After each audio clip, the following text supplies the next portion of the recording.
Tough loss for the Metropolitans on Sunday as they fell to the Nationals 8-7. Still one more game to go in their 4-game series, so let's talk about the Mets. We're going to do it with the host of the Subway to Shea podcast, my guy Anthony Rivera, who joins me now. Anthony, how you doing? I hope you're doing a lot better than the Metropolitans thus far this weekend.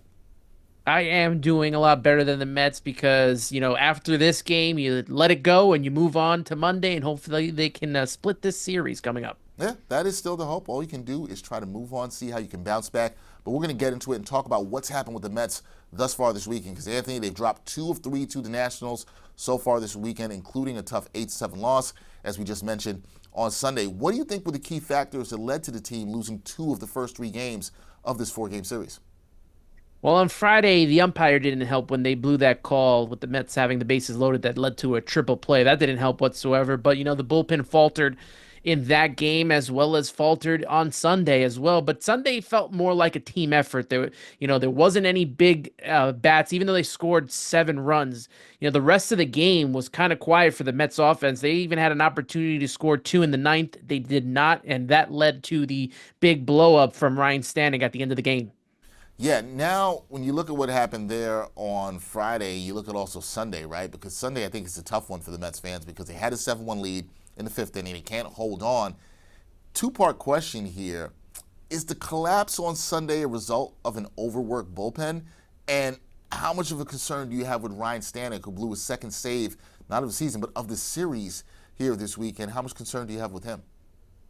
I think he hit into a little bit of tough luck. Some errors in the game did not help. He did not cover first with that Alonso throw. Then you had on Friday night the not being able to catch that fly ball in the outfield from Juan Soto. So I'm not too concerned about Ryan Stanek. I'm more concerned that Edwin Diaz can't, pitch in back-to-back games, especially after only throwing 22 pitches on Saturday. I don't know if maybe they have the, leash too tight on Edwin Diaz at this moment in time, but I'd like to see it loosen up a little bit. When you talk about the bullpen being overworked, this is something we talked about in the past on this. And, when you don't have your starting pitchers going more than 5 innings, you're going to have to be throwing that bullpen out. And my concern is that this bullpen is going to tire by the time we get to May. Same problem as last year, right?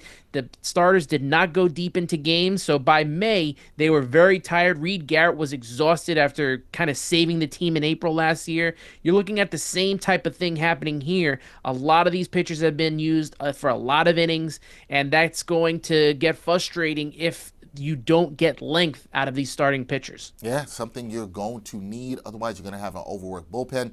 And with that overworked bullpen, or seeing how the bullpen might be overworked despite being very strong this year, the Mets are currently in a stretch of 13 games without a day off. So how do you anticipate the team managing player fatigue during the stretch, especially with the bullpen?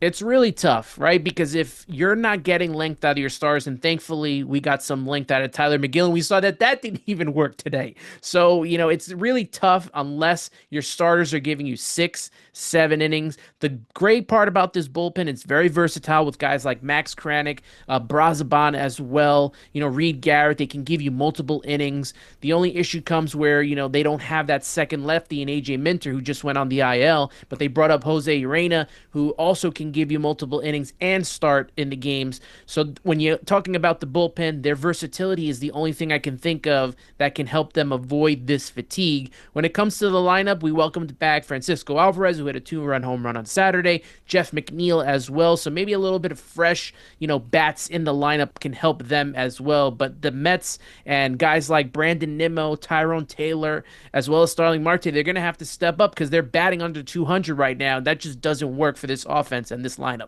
Yeah, gonna need guys to step up, and hopefully the fresh bats, as you said, coming back with Alvarez and McNeil could provide a spark for the Mets. So we'll see how all that is managed going forward. Now, as we go forward, looking ahead, the Mets, they've got the series finale, Anthony, against the Nats on Monday. Then they're back home this week to play a 3-game set with the Diamondbacks before heading out to St. Louis for 3 games with the Cardinals. So a lot of traveling back and forth there.